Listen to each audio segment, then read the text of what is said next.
Hello everyone and welcome back to Let's Play Resident Evil 0.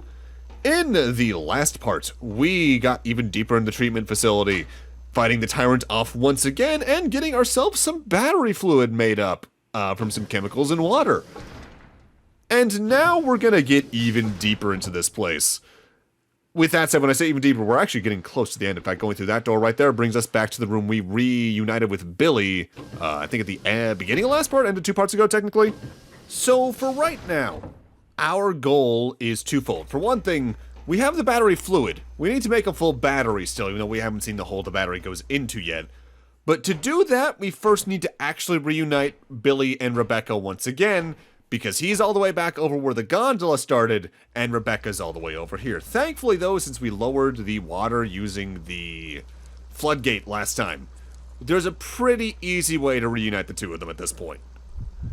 And to do that, let's head over back to Billy and go down the elevator that led towards where we refought the tyrant. If you were paying attention in this room last time, there was an entire door we didn't go through before. So now we're going to do that, as what's over there now actually has a point. With that said, if you're lower on health or inventory, you might want to look out in this next room, because there's a couple of herbs you can grab, and hey, those will always come in handy. Especially given how close we're getting to the final boss at this point.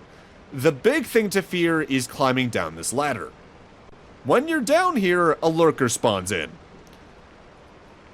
I very often try to run past this one, but honestly, I would just recommend using whatever powerful ammo, shotgun or otherwise, you have on it to kill it. As in this series and in many others, if an enemy has an instant kill attack, and there's an easy way for you to at least stun it with things like a shotgun, you should just kill it on sight. In fact, I think technically we see it try to use the instant kill on me because I run past it. That tongue right there, I believe, is the instant kill, but because I was on the ladder, it couldn't actually hit me, thank God. Because that would have been a tragic place to die, given how close we are. Yeah, it's really not worth trying to run past that one. You should actually just kill it. Yeah, the 3 shotgun shells would be a loss. In fact, I would probably need to use all 3 in most cases, because I think most of the time lurkers have enough health to survive at least 2 shots. But surviving is worth it, you know? And at this point, we have reunited them. So now we can get our other goal done, which is finding a battery to put the battery fluid into. Thankfully, though, due to the amount of the treatment facility we've already explored, we've seen most of the items around you already, so there's only so many places it could be. In fact, the container we're looking for has technically already been on screen. There it is. To get that, we just need to investigate it with both of the characters in the same room, but I am going to go out of my way to go back into the previous room really quick to take care of the zombies over there, as well as grab some ammo just so I have those stockades ready for stuff that's coming up. Despite how Resident Evil 0 in a lot of regards is one of the shorter games of the series, especially if you play it super well, the endgame area of the treatment facility is one of the longer endgame areas in the classic games, because the Resident Evil 1 lab isn't very long, Resident Evil 3's endgame is very quick. Code Veronica's is probably the longest overall endgame area because of what technically counts as the endgame area, quote-unquote, due to that game's structure.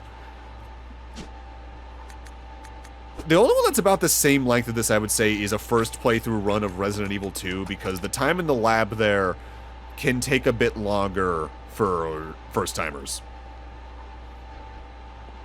Alright, with those zombies out of the way and those shotgun shells grabbed, let's now go back in here and grab ourselves that battery case that we saw up there.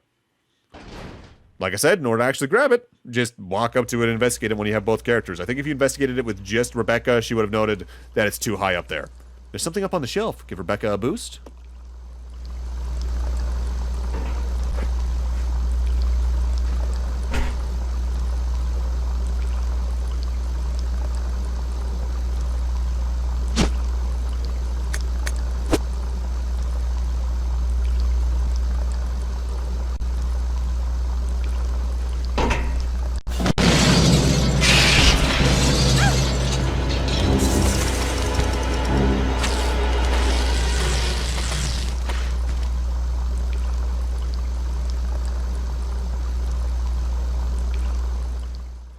And here we have the last few plague crawlers in the game, They treat them like they're a threat. Honestly, you should just de-equip any weapons and try to run past them, because any ammo that you have at this point will be better used on any endgame threats overall rather than them. Especially considering that's like 2 shotgun shells that I'd rather use on anything else, really. So we're now good to go to our next objective, since we now have all the materials to make a running battery. Speaking of which, let's actually make that. Combine the empty battery with the battery fluid, and there we go, high-power battery. Now, if you were paying attention and investigated everything in every room we've been in up to this point in the treatment facility, you already know where the battery should go. But I didn't showcase that directly yet. In particular, we need to head to the room where I've dumped most of my inventory up to this point. We're heading back to the room with the forklift. The forklift itself, even, is where the battery needs to go, because if you had looked around in that room, you would notice there's a key card high up on some rocks that are out of our reach. But the forklift can let us grab it, potentially. Also, I swear these are the least aggressive leeches in the game. Like, some of the other leeches will actively try to attack you slightly and, like, follow you around. The ones on those stairs basically never do that, and it's kind of weird. Worth noting, this is why I ferried my inventory from where they were earlier in the treatment facility in the first real room of it, down to the forklift area. Because now they're in a pretty central area to a lot of the rest of the treatment facility that will come in handy before my preparations for the endgame. There's the forklift, and if you look in the top right, there's the key item. In fact, we technically saw that on screen earlier when we first came down into this room. So, come over here, and here's a hole for a battery. Just make sure you get whoever has a spare inventory slot onto the box in order to grab the key item up there once we actually get them up there. I don't think the height actually matters here, even though Rebecca's shorter than Billy. I think she can also grab the item, no problem. I've never noticed the body up there in the top right that dropped the card. Huh. Wonder if you could investigate that from a different side and I just never noticed it. Use the battery. We then get the option to use the forklift outright to lift the box. And voila, we have ourselves the incinerator key card. That is our final key towards the end game. So at this point, I'm gonna do my last big inventory rework. Worthwhile things to note. One of the 2 characters should have the Magnum and the ammo for it, no question. What the other character has will depend on what your arsenal has had up to this point. If you have more shotgun shells, you should use the shotgun. If you have more grenade rounds, specifically if they are fire rounds, they should have that instead. It really depends on what you've used on things up to this point. You should also bring along any Molotovs you have, or even some ingredients for Molotovs, because I think there's technically some bottles and gas cans towards the end game anyway, so that's worth it. Handgun could be okay, but honestly, it's not worth having around in my eyes. So, our next destination, we actually already saw on screen earlier this part. Where we killed those 2 zombies to grab the shotgun shells for Billy before grabbing the battery, there was a door in there that was glowing red. That is our actual destination at this point in the game. Because if you investigated that glowing red machine, it says it needs a key card.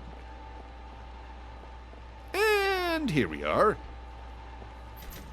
So, what I do recommend doing on your first playthrough, use this key card up just so you don't have it in your inventory anymore. And then go back to the nearest save point, or at least the safest save point from here, and save. We are coming up on the end. And frankly, while this game's endgame isn't the hardest in the series, there's enough here, depending on your health or ammo supplies, where you should save before this. And here we are, heading towards the incinerator. I don't know why we're actually meant to go to the incinerator in terms of a story reason. It's just where the keys all lead to, ultimately. And I don't think any of the cutscenes have mentioned that offhand unless I've completely forgotten. Either way, our goal is this way. Just make sure you grab this last second Magnum ammo, because that's going to be good to have for what's coming up, to say the least.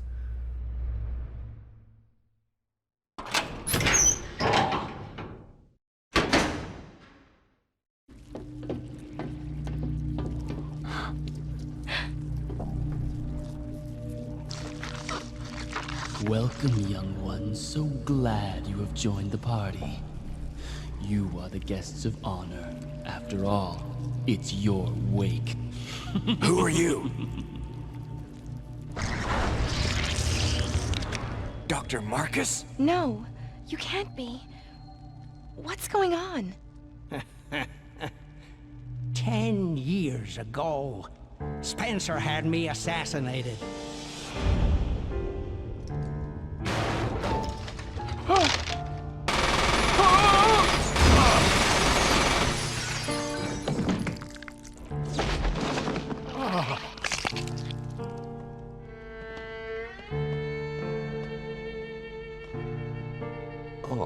Time to die, Doctor. I will take over your research. Wesker, Birkin.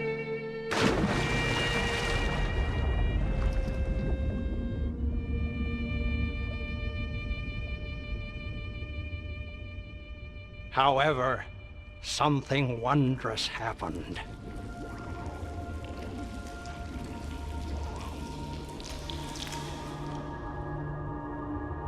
It took the T-virus inside of my queen years to procreate my new life.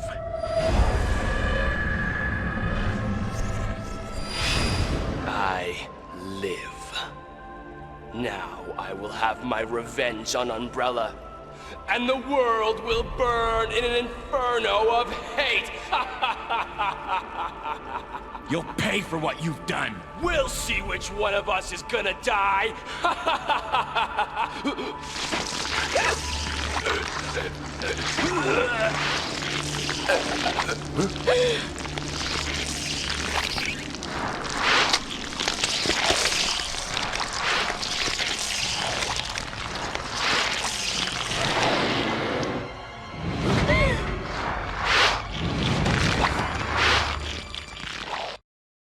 The end game begins. Meet the Queen Leech. This is one big bad mother, albeit it's not from outer space. The Queen Leech can be a nasty fight. It can whip at you with its arms that do pretty good damage. It can punch you, but it can also grab you. And the grabs are the worst thing because they do several hits of damage, and I think you might be able to end the attack early with heavy enough damage if it stuns it, but that takes a while because this thing also has a lot of health. Looking at the math of it, it has about 500. And at most, the most damage you can do to that at once with main weapons is things like the Magnum or the grenade launchers. Magnums do 30 damage per, whereas napalm rounds with the grenade launcher do 24. Acid rounds do 20, so they're also a pretty good option. The tentacles it grows towards the latter half of its health can hit you from pretty far away, but at this point, if you just start hammering into it, you'll probably kill it pretty quickly at this point. The only advice I can really give is to unload and keep your distance. This room is deceptively large, so you can do a lot from a pretty good distance. But make sure you also have a lot of healing items, because to say the least, they hurt. They hurt a lot. Unironically, between the amount of punishment it takes and the amount of damage it deals out, this is one of the harder classic Resident Evil final bosses. The only one that's maybe harder overall are either the final bosses from classic Resident Evil 2, and that's just in terms of the amount of damage you have or what arsenal you're using in some cases that cause that.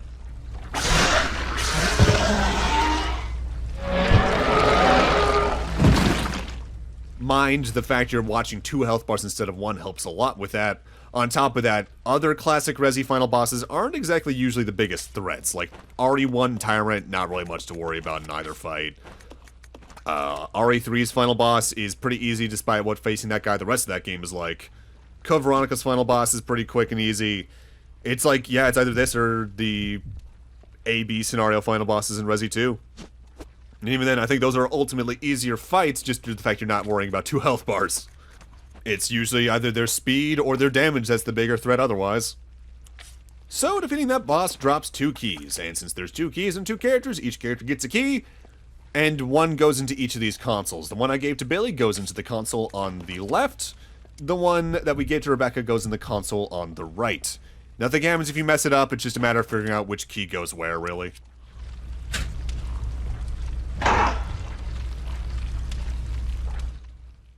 Now, if you didn't save before that fight, I really recommend you save now.